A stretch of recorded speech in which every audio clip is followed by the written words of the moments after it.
Pinilit ko iwasan ka dahil ako'y nakatali na sa isang dilag na labis.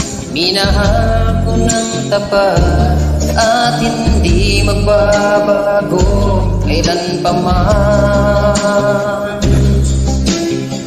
Ngunit habang tumatagal, saging lalo kang napamahal.